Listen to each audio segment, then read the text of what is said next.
네, 안녕하십니까. 추영기입니다. 오늘은 이제 기초수학 첫 번째 시간인 이제 집합에 대한 내용 같이 한번 시작해 볼 건데요.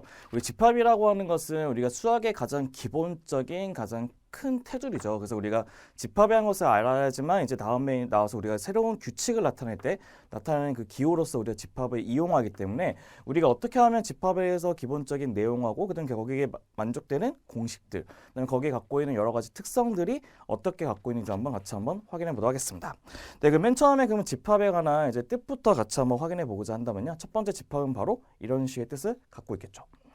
네, 먼저 첫 번째 보시면 이제 집합의 뜻이랑 그다음에 걔네들이 갖고 있는 표현의 방법들에 대해서 같이 한번 볼 건데요. 우리 집합이라고 하는 것은 우선 영어로 뭐라고 얘기하냐? 우리가 집합은 영어로 우선 set이라는 용어를 쓰게 됩니다. set.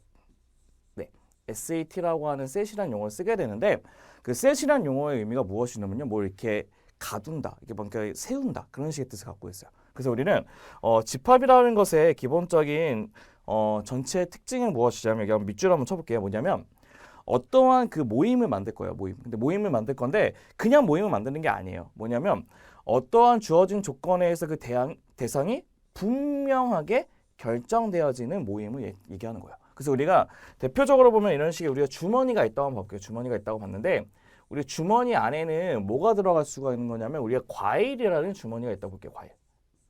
네, 과일이라는 주머니를 만들고 싶대요. 그럼 우리가 과일 안에는 들어갈 수 있는 게 뭐 있냐면 사과 같은 것도 들어갈 수 있을 거고 또 뭐도 들어갈 수 있죠?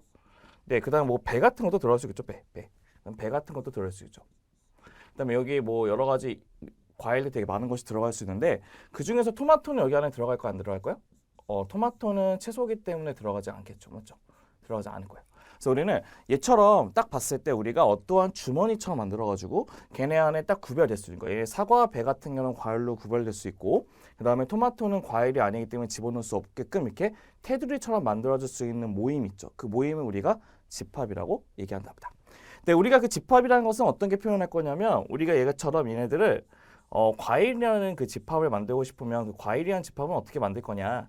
걔네들 하나에 구성하고 있는 것들, 하나에 구성하고 있는 얘네들 보시면 사과나 배같이 이게 하나로 구성되는 것도 있죠. 그 하나로 구성되는 얘네들을 우리가 일명 뭐라고 얘기하냐면요, 원소라고 얘기한답니다. 한마디로 집합 안에 구성하고 있는 것들을 무조건 원소라고 얘기하는 거예요. 그래서 우리는 그 원소들을 이쁘게 어떻게 쓸 거냐면 하나씩 쓸 겁니다. 첫 번째는 사과 이렇게 쓰시고 두 번째는 배 이렇게 쓰시고 이런 식의 여러 가지 이게 원소를 쓰신 다음에 이렇게 나타나기만 하면 우리가 집합을 나타내는 표현 방법이 아니에요. 우리 집합을 나타내는 표현 방법은요, 얘네들을 이렇게 중괄호로 나타내서 이런 식을 우리가 표현하시게 되면 우리가 얘기하는 집합의 표현 방식이라고 얘기할 수 있는 겁니다. 그러면 우리가 보시면 이 과일이라는 집합 자체는 사과랑 배랑 여러 가지 과일들이 들어있겠죠. 그럼 우리가 사과라고 하는 것은 과일이라는 집합 안에 어떤 거죠? 들어있는 하나하나의 원소들이 되는 거죠. 그래서 그 원소들이 된다고 했을 때 우리는 어떠한 기호를 쓸 거냐면 이런 식의 삼지창 기호를 나타낼 것입니다. 그럼 또 한번 봐볼게요. 그럼 우리가 배라는 것도 어디 안에 있는 거죠? 과일 안에 있는 거죠. 과일 안에. 과일 안에 있는 거기 때문에 이런 식의 삼지창의 표현을 할 수 있는 거고. 근데 우리가 토마토는 과일 안에 있어요, 없어요? 없는 거죠. 그럼 과일 안에 없을 때는 어떻게 나타낼 수 있냐면 이런 식으로 삼지창에다가 찍 그어가지고 있지가 않다는 말로 표현하게 되는 게 우리 얘기하는 집합의 기본적인 뜻이 될 겁니다. 다시 한번 보시게 되면 우리가 집합이라는 것은 우리가 어떻게 명백하게 구분할 수 있는 모임을 집합이라고 얘기할 수 있고요. 그 집합 안에 들어있는 하나하나의 그 매개체들을 우리가 뭐라 하냐면 원소들이라고 얘기하고 그 원소들을 가지고 쭉 나열한 다음에 우리가 무슨 표시? 중괄호 표시로 나타내는 것이 우리 집합의 특징이 된다는 뜻입니다. 그 다음에 우리는 걔네 원소들이 포함되고 있다고 포함할 때는 사과가 과일 안에 이렇게 삼지창 모양. 왜 삼지창 모양이냐면요. 이 원소라는 것 자체가 영어로 뭐라고 쓰냐면 엘레먼트라고 써요. 엘레먼트. 그 엘레먼트에 있는 이를 그 대문자로 쓰게 되면 이자가 이렇게 되잖아요. 그래서 그 이자를 나타내서 삼지창 모양으로 쓴다고 얘기를 한답니다. 그 다음에 이처럼 원소 안에 들어있지 않는 것은 들어있지 않다. 이런 식으로 표시하는 것이 우리의 집합이 갖고 있는 기본적인 특성이 된다는 뜻이겠죠. 그럼 저희가 이제 옆에 있는 정리되어 있는 그 테이블을 보고 한번 같이 한번 다시 보시면요. 우리가 분명하게 결정되어지는 모임을 집합이라고 얘기했고 그 집합을 이루고 있는 대상 하나하나를 우리가 원소라고 얘기한다고 했었죠. 그 다음에 우리가 집합과 집합 사이에는 이 이지창이라는 기호를 쓰는데 그거의 의미는 무엇이냐면요. 이거를 좀 잠깐 지우고 다시 한번 좀 설명해 볼게요.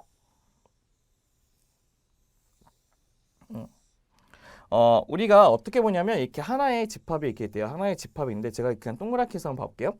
A라는 집합인데 그 안에는 1하고 2하고 3하고 4하고 5라는 수로 이렇게 있는 5개를 있는 집합이 있다고 합시다.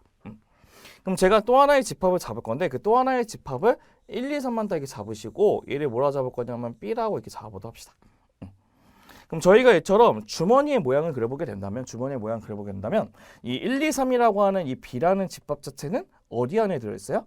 A라는 집합 안에 들어있는 거죠. 맞죠? 그래서 얘처럼 그림을 그렸을 때처럼 하나의 집합이 큰 집합 안에 들어있는 이 상태를 우리가 어떻게 표시하냐면 B가 A 안에 들어있다. 이런 식으로 표시한다는 게 우리의 특징이 된답니다. 그래서 우리가 집합을 표시할 때 B는 1하고 2하고 3이 되어 있다는 것을 확인할 수 있고 A는 1하고 2하고 3하고 그 다음에 4하고 5로 이게 표시됐다 있고 그 다음에 우리가 큰 집합에 있는 원소들로 구성되어져 있는 이게 조그만한 집합들을 우리가 뭐라고 얘기하냐면 부분 집합이라고 얘기한답니다. 부분 집합.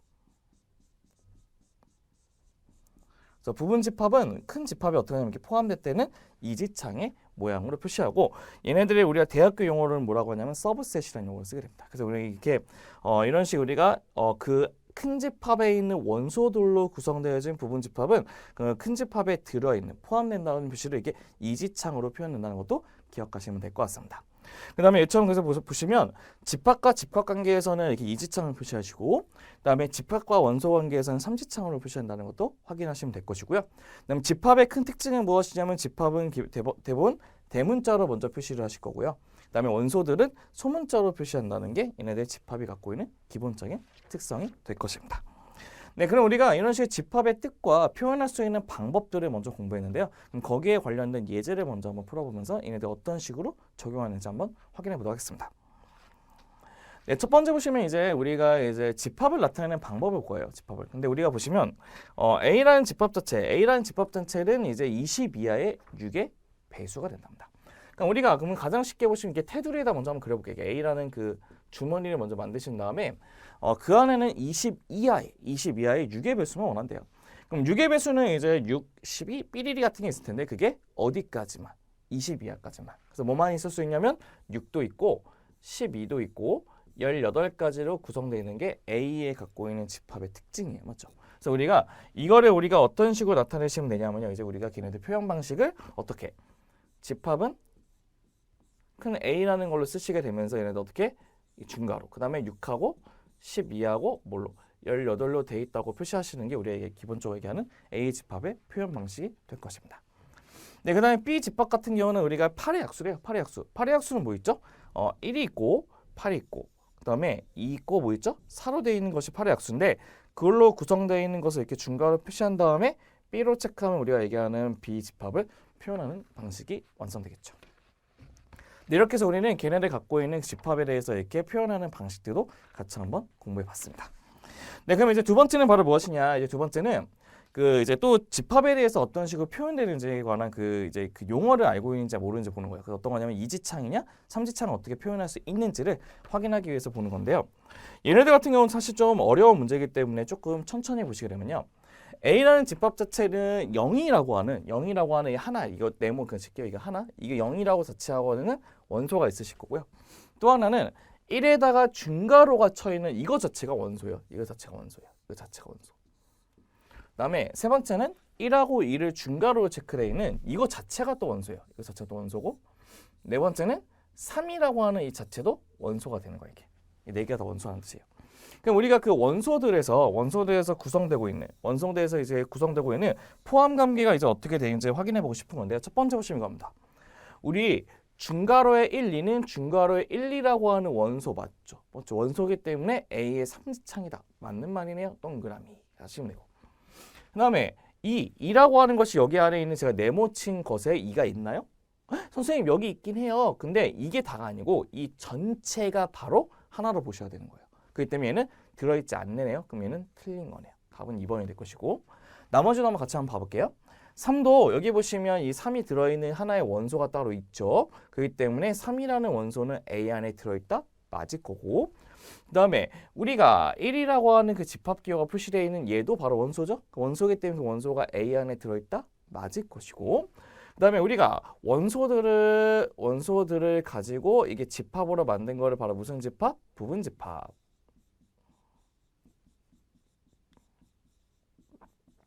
예, 부분집합이기 때문에 우리가 부분집합도 A 안에 들어있는지 보시게 되면 우리 보시면 이 0이라고 하는 자체가 바로 뭐냐면 A에 대한 원소들 맞죠? 그 원소들로 구성되어진 집합이니까 부분집합. 그러니까 부분집합을 A 안에 들어있다? 맞을 것이죠. 그래서 문제의 정답은 2번이 틀렸다는 것을 확인할 수 있고 정확하게 고치고 싶다면 2가 A 안에 들어있지 않다. 이렇게 체크하면 정확하게 고칠 수 있다는 것이겠죠. 네, 그럼 이제 우리 두 번째는 바로 뭘 볼 것이거냐면 이제 집합을 나타내는 종류를 한번 보도록 할 겁니다. 네, 집합을 나타내는 종류는 뭐가 있냐면 이제 첫 번째는 이제 그 원소의 개수가 유한계로 되어 있는 유한 집합이 있을 거고, 두 번째는 원소의 개수가 몇 개 있는 무한계 있는 무한 집합. 그다음에 원소의 개수가 하나도 없는 무슨 집합? 공집합으로 되어 있는 세 가지에 있는 집합이 있다고 친답니다.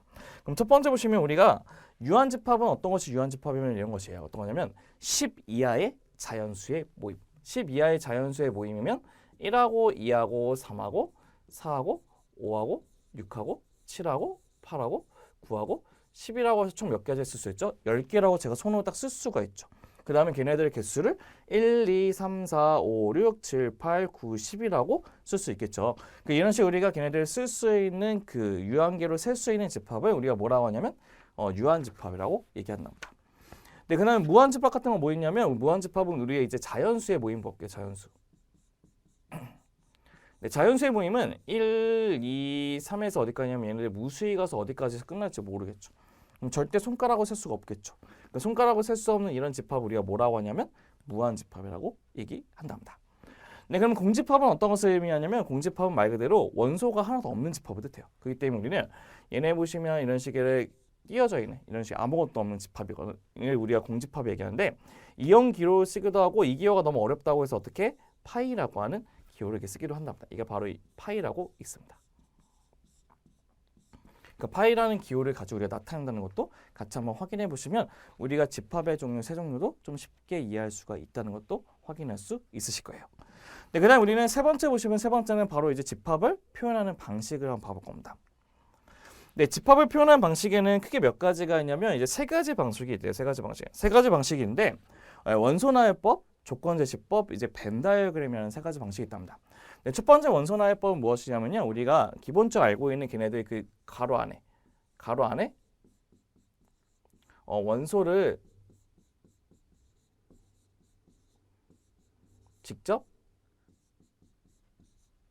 직접 나열하는 그 방식을 우리가 걔네들 원소나열법이라고 얘기합니다. 다시 한번 써볼게요. 가로 안에 원소를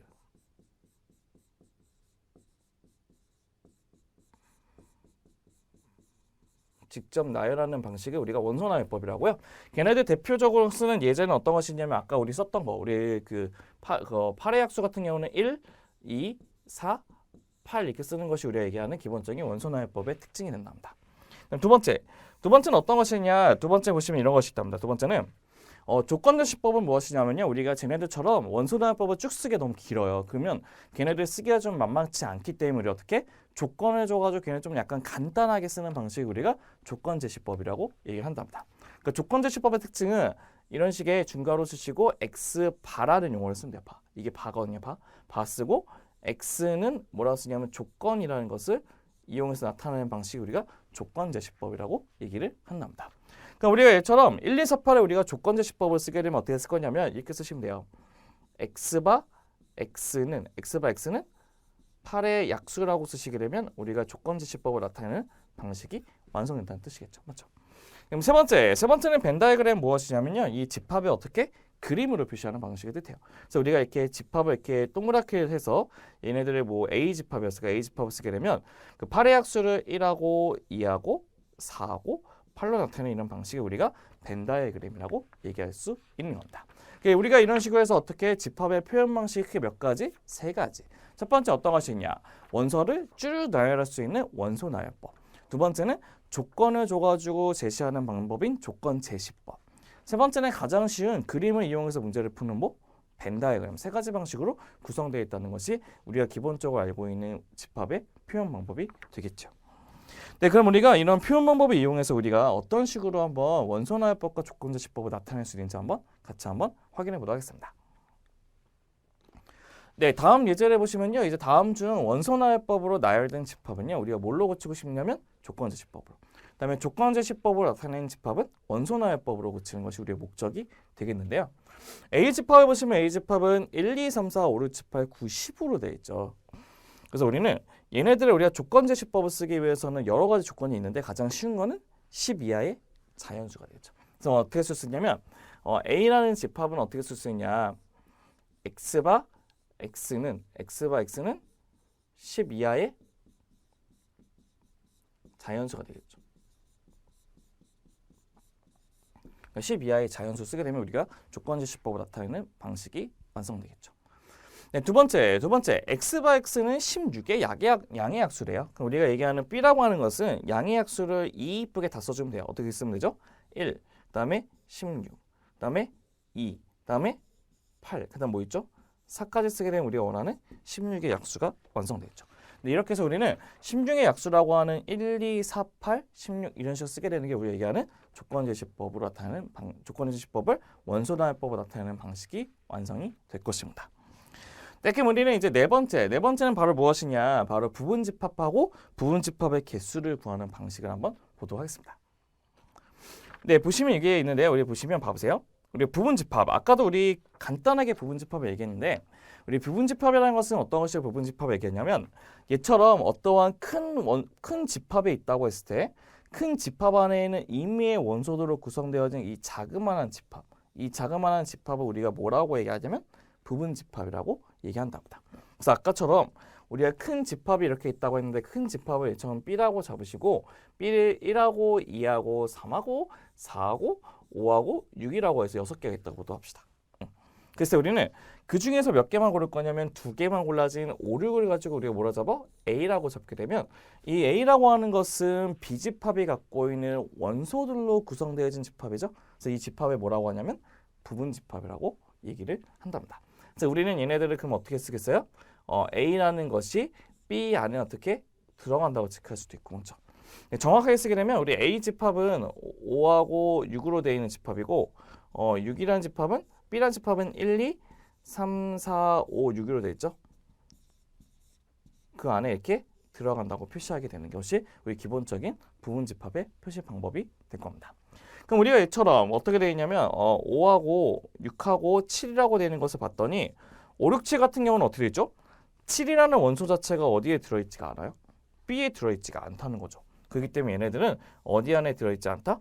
B 안에 있지 않다. 그래서 얘네들은 어떻게 쓰면 되냐면 얘네들에 있는 5, 6, 7이라는 집합은 B의 안에 부분 집합이 아니다. 이런 식으로 표시하게 될 수 있다는 것도 확인하시면 좋을 것 같습니다.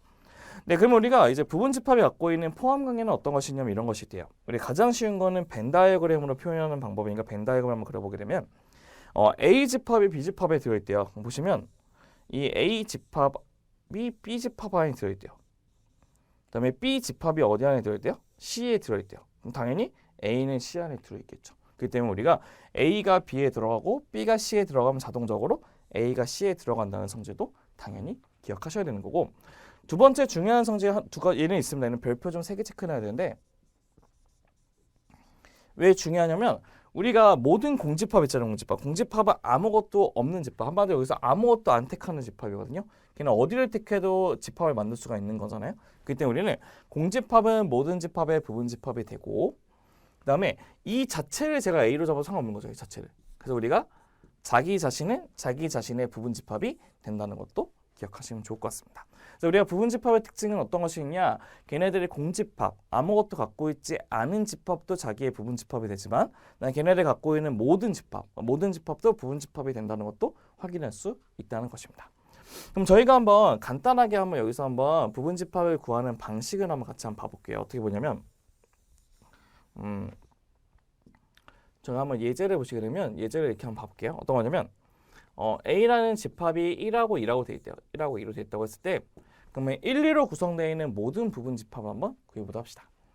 그럼 가장 쉬운 거는 뭐냐면 공집합이 하나 있어야 되고요. 맞죠? 그 다음에 1로만 구성해도 되고 그다음에 2로만 구성해도 돼요. 맞죠? 심지어 모두 다 갖고 있어야 된다 그랬죠? 그래서 얘네들은 1, 2 이런 식으로 우리가 네 가지로 표현하는 것이 우리가 얘기하는 A의 부분 집합이 된답니다.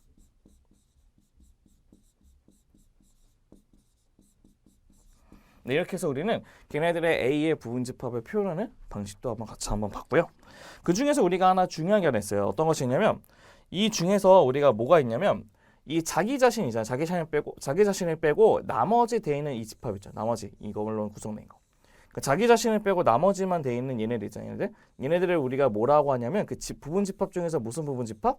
진 부분 집합이라고 얘기한답니다. 한마디로 진짜 부분 집합을 뜻하는 거예요. 왜냐하면 나하고 똑같은 게 있으면 그 똑같은 것은 제 부분이 아니잖아요. 맞죠? 그렇기 때문에 저하고 똑같은 걸 빼야지만 얘네들로 구성된 게 제 부분으로만 구성되기 때문에 부분 집합이 되는 거죠. 그래서 얘네들이 바로 무슨 집합이냐면 진 부분 집합을 나타낸다는 것도 기억하시면 될 것 같습니다. 네, 그럼 우리는 이제 다음에 있는 것을 또 내용 한번 보시면 이런 것이 있답니다. 네, 이제는 이제 집합의 상등이랑 관계하고 그다음에 우리가 걔네들 갖고 있는 이제 부분 집합의 개수인 것도 같이 한번 다 봐볼 건데, 네, 집합의 상등, 상등이란 말이 뭐죠? 서로 같다. 한마디로 서로 같다의 뜻이에요. 네, 한마디로 무슨 뜻이냐? 두 집합이 서로 똑같아요. 그럼 두 집합이 서로 똑같기 위해서는 당연히 여기 있는 A에 있는 모든 원소가 B에도 있어야 되고 B에 있는 모든 원소가 A에 있어야 되는 거죠. 맞죠? 그래서 우리는 어떻게 쓸 수 있냐면 얘처럼 A가 B의 부분 집합이 되고 B가 A의 부분 집합이 된다고 하면 두 개가 서로 양쪽으로 들어갈 수 있는 왔다 갔다 할 수 있는 관계가 된다는 것도 알 수 있다는 거죠. 그랬을 때 우리는 걔네들 A, B는 서로 뭐 한다고? 서로 같다라고 얘기할 수 있고요. 걔네들 우리가 뭐라고 쓸 수 있냐면 A는 B라고 체크할 수가 있다는 것입니다. 그럼 예를 들어보면 이런 것이에요. 어떤 것이냐면 예를 들어보면 A라고 하는 것을 뭐라고 쓸 거냐면 5의 약수라고 쓸게요. 5의 약수. 5의 약수는 1하고 5로만 되어 있다는 건 괜찮죠. 그 다음에 B라고 하는 것도 어떻게 쓰냐면 X 바 X는 5의 약수래요. 그러면 5의 약수는 뭐가 있냐면 얘도 똑같이 1하고 5가 있죠. 맞죠? 그럼 얘 같은 경우는 얘도 1호, 얘도 1호. 두 개가 어때요? 원소가 똑같죠. 그런 경우 우리가 어떻게 쓸 수 있냐면 A는 B라고 체크할 수 있다는 것이 우리 얘기하는 집합의 상등 관계가 된다는 뜻입니다. 그럼 우리가 한번 예제를 보시면서 어떤 식의 포함 관계를 나타낼 수 있는지 한번 보시게 되면요. 이런 식의 예제가 있답니다. 보시면 다음 각 집합을요. 뭘로 나타내냐면 원소나열법 먼저 나타내 보시고 원소나열법 먼저 나타내시고 원소나열법 그다음에 그걸 가지고 우리가 포함 관계까지 쓰는 것이 우리의 목적이 된다는 것입니다. 네, 그럼 첫 번째 이제 A부터 우리가 한번 쓰게 되면요. A 보시면 A는 X 바 X는 10 이하의 짝수인 자연수예요. 무슨 뜻이냐 봐보세요. 10 이하의 짝수면요. 2가 있고 4가 있고 6이 있고 8이 있고 10이 있다는 게 10 이하의 짝수가 될 것이에요. 맞죠? 두 번째. 네, 두 번째 같은 경우는 어떻게 되냐? 우리가 구하고 싶은 건 X가 아니에요. 우리가 구하고 싶은 건 2X예요. 2X. 2X인데 그 X가 들어갈 수 있는 숫자가 뭐부터 뭐까지 있냐면 1이 있고 2가 있고 3이 있고 4가 있고 5가 있는 거예요. 왜냐하면 얘는 자연수이기 때문에. 그럼 구해볼게요.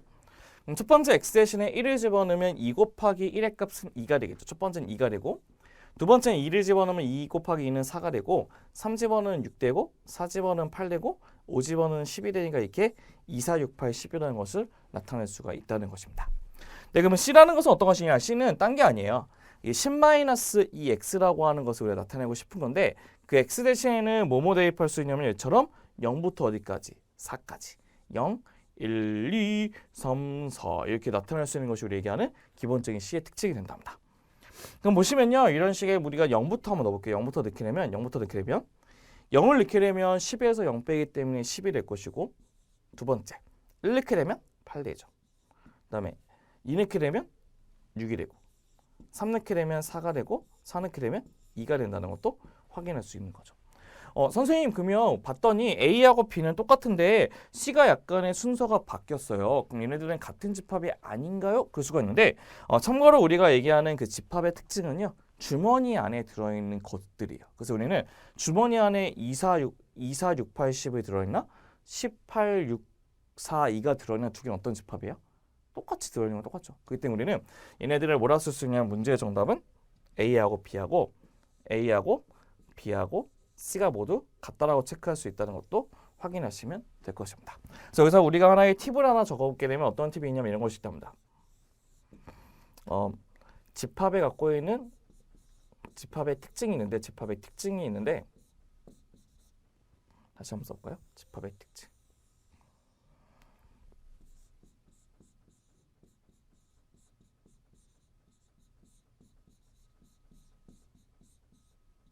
네, 집합의 특징인데 첫 번째 1번은 어떤 특징 갖고 있냐면요.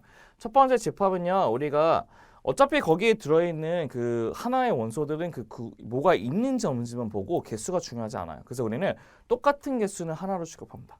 그러니까 똑같은 원소는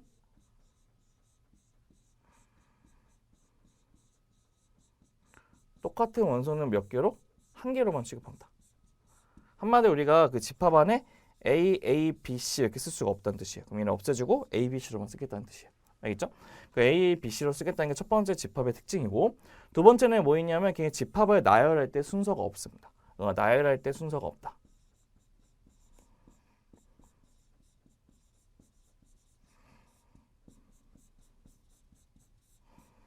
이게 바로 집합이 갖고 있는 기본적인 특성이 된다는 것이죠.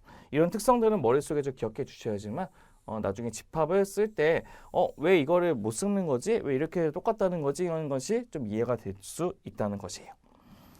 네, 그럼 우리는 이제 또 다른 예제 한번 보시게 되면 어떤 예제가 있냐? 또 예제는 A가 2하고 X 플러스 2로 돼 있고 B는 4하고 2Y로 돼 있는데 A하고 B가 같대요. A하고 B가 같다고 했기 때문에 얘네들 A하고 B가 같아지게 하는 X하고 Y 값을 구하는 게 목적이란다. 우리가 상등이라는 것은 무엇을 하냐면 얘네들 갖고 있는 A라는 집합하고 B라는 집합 두 개가 같은 집합으로 구성되어야지만 상등이었었어요. 맞죠?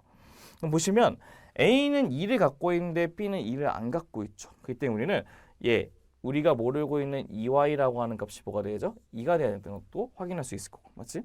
그다음에 A가 x 플러스 2가 있는데 B는 4가라는 것이 또 있는데 A는 4가 없어요. 그럼 뭐가 4가 될 수밖에 없냐면 x 플러스 2라는 것 자체가 뭐가 돼야 되죠? 4가 될 수밖에 없다는 뜻이에요. 그럼 첫 번째는 y는 1이 될 것이고 두 번째는 x가 2가 된다는 것을 확인할 수 있기 때문에 우리 문제 정답은 x 빼기 y는 1이 된다는 것도 확인할 수가 있다는 뜻입니다. 이렇게 해서 우리는 걔네들 갖고 있는 그 상등을 이용해서 문제를 푸는 방법도 같이 한번 확인해 봤습니다. 네, 그러면 또 이제 어떠한 것이 있냐? 이제 부분집합을 이제 본격적으로 개수를 세게 하는 부분집합의 개수를 세는 방식을 한번 확인해 보도록 하겠습니다. 얘는 우리가 예제를 보시면서 한번 우리가 어떤 식의 걔네들의 그 공식을 유도할 수 있는지 한번 같이 한번 봐볼게요. 보시면요. 네, A라는 집합 자체가 뭐였냐면 1하고 2하고 3하고 4하고 5라는 이제 우리가 갖고 있는 A라는 부분 집합이 있다고 보도합시다. 근데 우리는 뭐를 구하고 싶은 거냐면 그 A에 관한 무슨 집합? 부분 집합을 구하고 싶은 거예요. 부분 집합에서 우리가 B라는 집합을 구하고 싶은데 이 B라는 그 주머니 안에는 뭐가 들어갈 수밖에 없냐면 여기 있는 A의 원소들로 구성을 될 수밖에 없는 거죠. 그래서 얘네처럼 이제 B라는 주머니가 있는데 B라는 주머니 안에는 1, 2, 3, 4, 5 중에 구성되어지는 원소가 들어가야 돼요. 맞죠? 그럼 봐보세요. 그럼 제가 이 1이라는 입장을 봤을 때 제가 1이라고 친다면요. 저는 어떻게 할 수 있어요? 이 B라는 주머니 안에 어떻게 들어갈 수도 있는데 안 들어갈 수도 있어요. 맞죠? 제가 들어갈 수도 있고 안 들어갈 수 있어요. 맞죠? 그럼 이 1이라는 것 자체가 갖고 있는 선택은 몇 가지 갖고 있는 거죠? 그렇죠. 두 가지의 선택을 갖고 있어요. 맞죠? 1이라는 것은 주머니에 들어가든지 안 들어가든지. 맞죠? 그다음에 얘처럼 2라고 하는 것도 어떻게 했어요? 주머니에 들어갈 수 있지만 들어가지 않을 수도 있어요. 그리고 몇 가지? 두 가지. 그다음에 3이라는 것도 몇 가지? 두 가지. 4라는 것도 몇 가지? 두 가지. 5라는 것도 몇 가지? 두 가지가 된다는 뜻이에요. 맞죠? 근데 얘네들이 우리가 어떻게 하는 거죠? 동시에가 되는 거예요. 동시에. 동시라는 것은 무슨 말이냐면 1이 들어가면서 2가 들어갈 수도 있고 안 들어갈 수도 있고 그런 식의 동시가 되겠죠. 그런 식으로 우리가 동시에 경우의 수가 될 때는 얘네들을 곱해진다는 것도 확인하시면 된다는 뜻이에요. 그래서 얘네들은 어떻게 2의 5제곱이 된다는 뜻입니다. 그래서 우리는 보시게 되면 우리가 봤더니 그 원소의 개수가 하나, 둘, 셋, 넷, 5개면 2가 하나, 둘, 셋, 넷, 5개를 곱하기 때문에 2의 원소의 개수만큼만 곱하게 되면 우리가 부분집합의 개수가 완성된다는 뜻이 된답니다. 그래서 우리 보시면 얘처럼 원소의 개수가 n개인 집합 A1, A2, A3에서 AN까지는 집합 중에서 그 A 집합의 부분 집합의 개수는 몇 개가 되냐면 2의 몇 제곱, n제곱 개가 된다는 것도 확인할 수 있다는 거죠. 근데 우리가 진부분 집합, 아까 진부분 집합이 뭐라고 했죠? 진부분 집합은 자기 자신을 뺀 모든 집합을 진부분 집합이라고 얘기해요. 그래서 우리는 A의 진부분 집합은 어떻게 하냐면 2의 n제곱에다가 빼기 1개를 하게 되면 우리가 A의 진부분 집합도 완성이 되실 겁니다. 그럼 우리가 이런 식으로 우리 부분 집합을 구하는 방법들을 같이 한번 봐봤는데요. 한번 예제를 보시면서 걔네들의 문제의 정답도 같이 한번 확인해 보도록 하겠습니다. 네, 이제 보시면 이제 집합 A라고 하는 것이 1, 2, 3, 4, 5로 되어 있다는 집합이 있대요. 그랬을 때 우리는 그 A의 부분 집합을 구하시고 두 번째는 A의 진부분 집합도 구하는 게 목적이 되겠죠. 그럼 첫 번째 보시면 A는 이런 것이 있답니다. 봐보세요. 네, 첫 번째 A라고 하는 것은 우리가 봤더니 1, 2, 3, 4, 5가 있대요. 1, 2, 3, 4, 5가 있는데 5개의 원소를 갖고 있기 때문에 우리 첫 번째 1번은 부분 집합의 개수는 2의 몇 제곱? 5제곱이 되면서 2의 5제곱은 32가 된다는 것도 확인할 수 있다는 거예요. 맞죠? 2번은 진부분 집합은 2의 전체 5제곱에서 뭐 빼면 되죠? 마이너스 하나. 그럼 마이너스 하나가 뭐였죠? 자기하고 똑같은 집합인 1, 2, 3, 4, 5를 빼면 얘네들이 갖고 있는 진부분 집합의 개수가 완성되죠. 이걸 빼게 되면 얘네들의 개수는 몇 개죠? 답은 31개가 된다는 것도 확인할 수 있는 겁니다. 네, 이렇게 해서 우리는 예제, 부분 집합과 진부분 집합을 구하는 예제들도 같이 한번 체크해 볼 수가 있었습니다. 네, 그 다음에 우리가 이제 하나의 팁을 좀 알려드리는데요. 우리가 부분 집합의 개수는 저렇게 쓰는데 우리가 이런 것이 있습니다. 팁이 있는데, 네, 원소의 개수는 어떻게 쓰냐?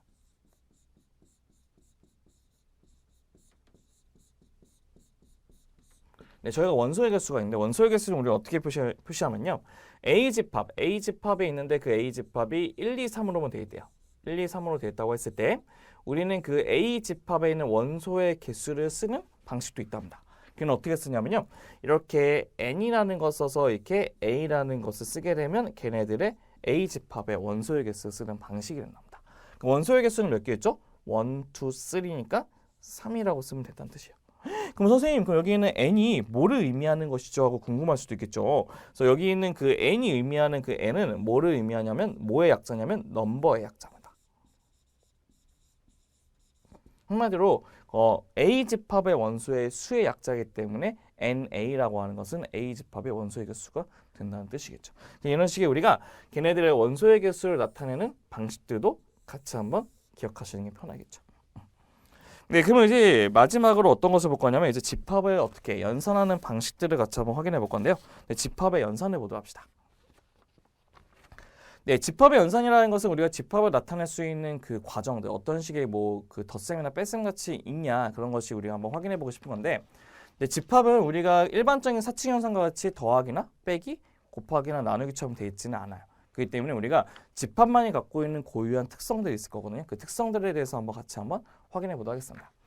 네, 첫 번째 보시면 1번은 이제 집합의 연산 중에 가장 첫 번째 전체 집합이라는 것은 주어진 모든 원소들을 포함하고 있는 가장 큰 집합을 뜻하는 겁니다. 그래서 우리는 전체 집합을 영어로 유니온이라고 하기 때문에 그 유니온의 약자 U라고 나타내기도 한답니다. 그래서 우리는 전체 집합에 이렇게 U가 있으면 U가 이렇게 있으면 그 안에 뭐 여러 가지 집합, A도 있는 거고 그 안에 이렇게 B도 있는 거고 그 안에 여기 뭐 C도 이렇게 있다는 것이 기본적인 전체 집합을 나타내는 방식이 된다는 뜻입니다. 두 번째는 교집합이라는 것이 있대요. 교집합은 두 집합 A하고 B가 공통으로 들어있는 거, 공통으로 들어있는 원소를 뜻하고요. 걔네들의 A하고 B의 그러니까 같은 교자 쓰죠. 그러니까 교집합이라고 한답니다. 그래서 우리가 교집합의 의미는 어떻게 쓰냐면 A하고 교집합에 이렇게 약간 이렇게 모자 모양처럼 쓰거든요. 이렇게 캡 모양에서 캡이라고 얘기하는데 그 캡 모양 써서 A 캡 B라고 하는 것은 어떻게 쓰냐면 그 X라는 원소는 A하고 B 공통으로 있기 때문에 A도 X도 A 안에 있고 X도 어디 안에 있다고? B 안에도 있는 것인데 둘 다 있다는 말이 바로 뭐냐면 바로 이고입니다. 이고. 그래서 얘는 이고라고 붙이셔야 됩니다. 이고. 그리고란 말은 둘 다 있다는 뜻이에요. 둘 다 있다. 그래서 얘네들은 우리가 벤 다이어그램 표시하게 되면 어디냐면 이렇게 A가 있고 이렇게 B가 있잖아요. 이 B가 있으면 어디를 뜻하냐면요. 둘 다 만족하는 여기 부분을 뜻하는 게 우리 얘기하는 A 교 B가 됩니다. 여기가 바로 A 교집합 B가 된다는 것도 확인할 수 있는 거예요. 그럼 저희가 이제 세 번째 보시면 세 번째는 이겁니다. 세 번째는 합집합이라는 것이 있답니다. 합집합. 그럼 합집합은 뭘 것 같아요? 당연히 다 합한다는 뜻과 똑같겠죠. 그래서 우리 보시면 A 또는 B 또는이라는 것은 둘 중에 A 또는의 의미는 뭐냐면 두 집합 둘 중에 하나만 들어있어 또는이 되는 거예요. 맞죠? 그래서 우리가 A 또는 B에 들어있는 원소로 이루어진 집합을 A하고 B의 합집합을 나타낼 수 있고 걔네들을 우리가 벤 다이어그램을 표시하면 어떻게 할 수 있냐면 이런 식으로 A가 있고 이런 식으로 B가 있다고 했을 때 A 또는 B이기 때문에 여기도 괜찮지만 여기도 괜찮고 여기도 괜찮은 것을 뜻해요. 이 세 개를 모두 칠하는 것이 A와 B를 뜻한답니다. 그래서 우리는 A와 B는 어떻게 했을 거냐면 이렇게 A하고 합하고 B 이런 식의 우리가 U 약간 뭐 컵 모양처럼 쓰죠. 이 컵 모양처럼 나타나게 되고 걔네들은 X바 X는 A에도 있고요. 그 다음에 X는 또 어디에도 있어요? B에도 있는 것을 뜻하는데 사실 어떻게 했어요? 둘 다 있어야 되지만 A만 있어야 되고 B만 있어야 되는 거죠. 그 뜻으로 뭐를 쓸 거냐면 또는 쓸 겁니다. 또. 그래서 우리가 여기서 팁 하나 적어드릴게요. 팁. 그 또는의 의미를 한번 같이 한번 확인해 보도록 합시다. 어떤 거냐면 X가 A 안에 있거나 또는 X가 어디에 있는 거? B 안에 있는 거 또는 이거의 의미를 한번 같이 한번 보도록 합시다. 얘네들은 크게 몇 가지 의미를 갖고 있냐면 첫 번째 세 가지 의미를 갖고 있습니다. 세 가지. 첫 번째 1번은 X가 A 안에 있지만 X는 B 안에 있지 않은 경우가 첫 번째 특징이 될 것이고 두 번째는 X가 A 안에 있고 X가 B 안에도 있는 것을 뜻하게 하고요. 그럼 세 번째는 X는 A 안에 있지 않지만 X는 어디 안에 있는 거? B 안에 있는 것을 우리가 의미한답니다. 그래서 얘네들 각각이 어디를 체크하는지 보시게 되면요. 첫 번째는 A 안에 있는데 B 안에 있지 않은 이 부분이 1번에 있는 경우가 될 것이고 그 다음에 A하고 B에 둘 다 있는 경우는 여기가 2번의 경우가 되고 그 다음에 세 번째 A는 없지만 B에 있는 경우는 여기가 세 번째죠. 3번의 경우. 이 세 가지 경우를 모두 포함하고 있는 것이 바로 또는의 의미이기 때문에 같이 한번 잘 기억하셔야 돼요. 나중에 갔을 때는 또는과 이고가 굉장히 헷갈리는 경우가 되게 많거든요. 그래서 같이 한번 체크해 보시는 것도 좋을 것 같습니다. 네, 그 다음 우리는 이제 여집합이라는 것이 있답니다. 여집합은 바로 무엇이냐? 영어로는 컴플리먼트라는 용어를 쓰게 됩니다. 컴플리먼트.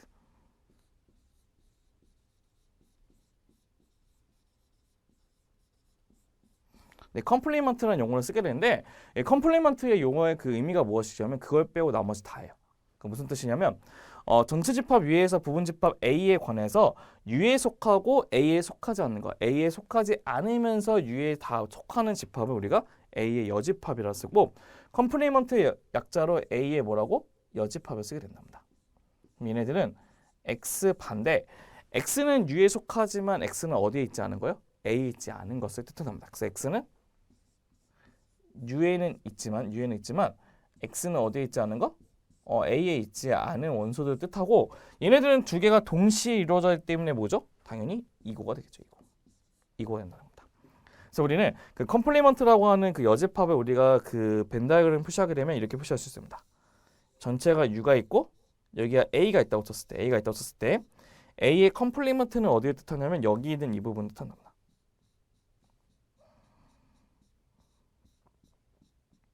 이 부분 뜻하는 거기 때문에 어디를 지금 보고 있는지 같이 한번 확인해 보시는 것도 좋을 것 같습니다. 그 다음에 이제 다섯 번째는 바로 무엇이냐? 다섯 번째는 바로 차집합이 있습니다. 다섯 번째 차집합이 있습니다.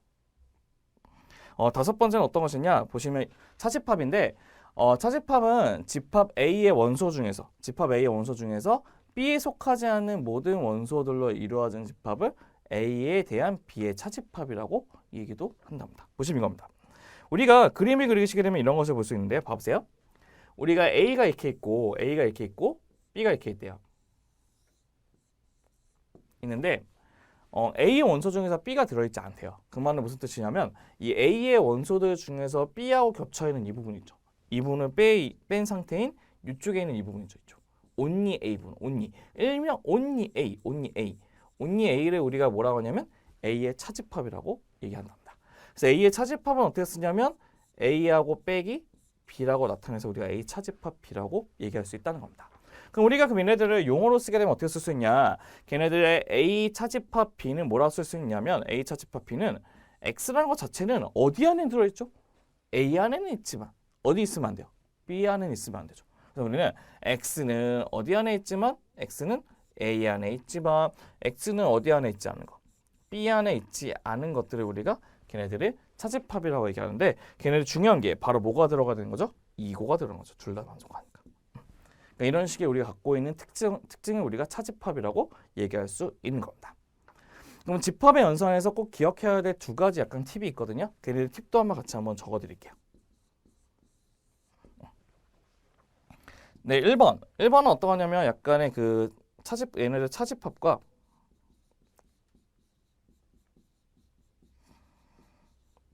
여집합의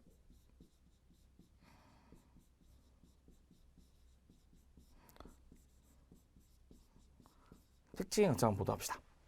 첫 번째 1번은 어떤 것이 있냐면 1번은 우리가 그 좀 많이 나오는 것 중에 하나예요. A 차집합 B를 좀 표현하는 방식들이 좀 많이 나오거든요. A 차집합 B. 그럼 A 차집합 B가 이제 어떤 식의 표현 방식을 나타낼 수 있냐 봐보세요. A 차집합 B는 여기 부분인데 여기 부분은 어떻게 쓸 수 있냐 이렇게 쓸 수 있어요. 그러면 A하고 A면 여기 있는 전체하고 그다음에 B가 되지 않는 나머지 있죠. B. 한마디로 어떻게 하냐면 봐보세요. 두 가지 한번 그려볼게요. 두 가지. 그다음에 여기 이렇게 A가 있고 이게 B가 있고 얘도 이렇게 A가 있고 이게 B가 있다고 한번 볼게요. 그럼 첫 번째는 제가 A만 나타내서 여기 있는 이 전체 면적을 다 그려볼게요. A 나타내서. 그다음에 두 번째는 B의 여집합 쓸게요. B의 여집합은 B를 제외한 나머지 여기 있는 전체 이 부분이죠. 이 부분. 이 부분이거든요. 그럼 물어볼게요. 그럼 얘하고 두 개를 뭐 합집합이든 교집합을 이용해서 얘를 만들고 싶대요. 그럼 어떻게 되죠? 겹쳐있는 이쪽 부분하고 이쪽 부분이 똑같이 겹쳐있죠. 이 부분만 겹쳐있는데 얘네들이 바로 이걸 의미하는 거죠. 그래서 우리는 얘네들처럼 A 차집합 B는 어떻게 할 수 있냐면 A 교집합 B의 뭐 여집합을 체크할 수 있는 게 첫 번째는 차집합의 특성인 것도 기억하시면 좋을 것 같습니다. 두 번째는 이런 것이 있어요. 뭐가 있냐면 A의 합집합 B에 뭐가 있냐면 여집합이라고 하는 것은 A의 여집합하고 하나씩 준다고 생각하면 돼요. 다 바뀐다고. B의 여집합 쓸 수 있고 그다음에 A의 교집합 B의 여집합은 어떻게 쓸 수 있겠어요? 그러면 A 여집합의 합집합 B 여집합이라고 쓸 수도 있다는 것입니다. 그래서 우리는 이 2번에 있는 이 법칙을 우리가 이름이 있거든요. 이 이름이 뭐라고 하냐면 드모른강의 법칙이라고 한답니다.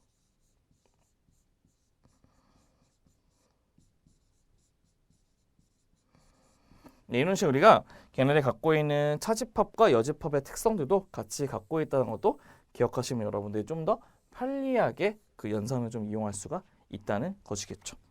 네, 그럼 우리가 그러면 어떤 걸 볼까 하면 예제를 보시면서 연산을 어떻게 이용할 수 있는지도 같이 한번 확인해 보도록 하겠습니다.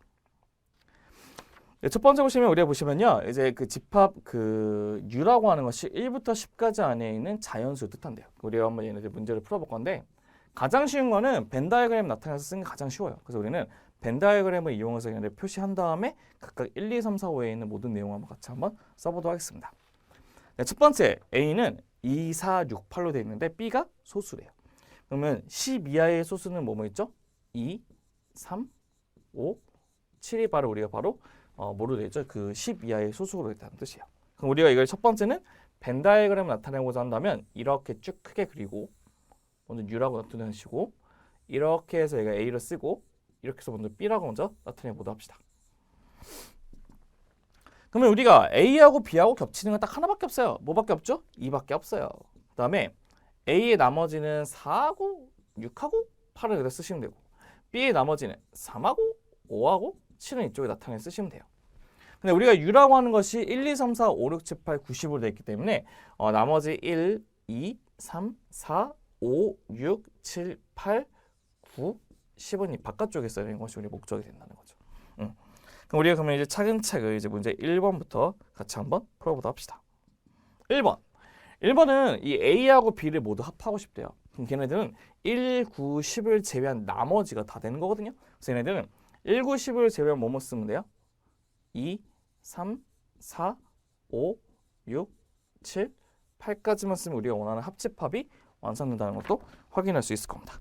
두 번째, 교집합은 여기는 겹치는 것만 얘기해요. 겹치는 건 뭐밖에 없죠? 2밖에 없겠죠. 얘네들은 2를 쓰면 끝날 겁니다. 3번, A 차집합 B, A에서 B를 뺀 거면 여기만 내는 거죠? 그럼 뭐가 되죠? 4, 6, 8만 되죠. 4, 6, 8. 맞죠? 얘네들은 4, 6, 8이죠. 4, 6, 8.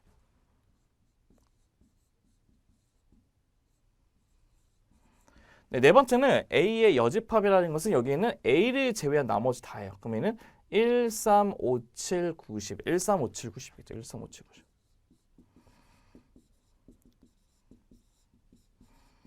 얘가 바로 A 여집합이 되겠죠. 맞죠? A 빼고 다. 우리 보세요. 얘는 B 교집합, A 여집합. B 교집합, A 여집합 아까 뭐하고 똑같다고 했죠? 얘네들은 없는 놈에서 있는 놈을 뺀 A 빼기 B하고 똑같다는 뜻이에요. B 빼기 A가 똑같다는 뜻이에요. 그럼 B 빼기 A는 B에서 A를 뺀 이쪽 부분만 뜻하거든요. 뭐가 되죠? 357 되죠. 357. 네, 마지막 여섯 번째. 마지막 여섯 번째는 바로 무엇이냐? 바로 뭐냐면 마지막 여섯 번째는 합집합인 여기는 1번식에서 교집합인 2번식을 빼면 되기 때문에 얘네들 정답은 뭐가 되죠? 3, 4, 5, 6, 7, 8까지 쓰면 우리가 원하는 문제의 정답이 완성이 될 것입니다. 자, 이처럼 우리는 걔네들 갖고 있는 기본적인 뭐죠? 그 집합에 대한 연산까지 우리 같이 한번 공부해 봤다는 것을 확인할 수 있겠죠. 네, 첫 번째 이제 1강에서는 우리가 가장 수학의 기본이 되고 있는 집합에 대해서 같이 한번 공부해 봤는데요. 우리 집합에 관한 기본적인 뜻과 그 집합이 갖고 있는 여러 가지 성질들, 그 다음에 집합이 갖고 있는 연산에 대한 법칙들을 여러분들이 꼭 기억하셔야지만 나중에 그 더 나아가서 미적분이나 다른 수학을 할 때 걔네들이 갖고 있는 그 연산들을 이용해서 우리가 걔네들의 성질이나 규칙들을 발견할 수 있기 때문에 여러분들이 꼭 반복적으로 연습을 하시면서 얘네들을 갖고 있는 특성들을 꼭 머릿속에 기억해 보시면 좋을 것 같습니다. 네, 고생 많으셨고요. 다음 시간에 2강에서 같이 한번 뵙도록 하겠습니다. 네, 그럼 감사합니다.